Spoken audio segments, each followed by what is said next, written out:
এক নম্বর হাদিস শরীফ আকলিস দিনাকা ইয়াকফিকাল আমালুল কলিল। হাদিস শরীফের অর্থ তোমার ইমানকে খাতির করা অল্প আমলে নাজাতের জন্য যথেষ্ট হইবে। দুই নম্বর হাদিস শরীফ খায়রুকুম মান তাআল্লামাল কুরআনা ওয়া আল্লামা।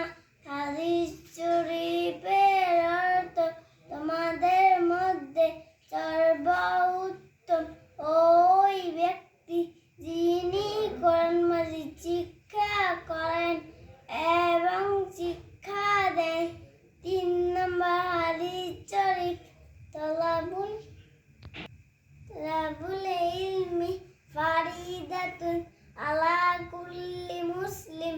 হাদিস শরীফের অর্থ দ্বীনি ইলম তলব করা প্রত্যেক মুসলমানের উপর ফরজ।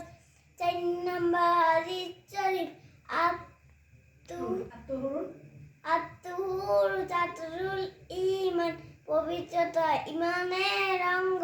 পাঁচ নম্বর হাদিস শরীফ মিফতাহুল জান্নাতি সালাম। হাদিস শরীফ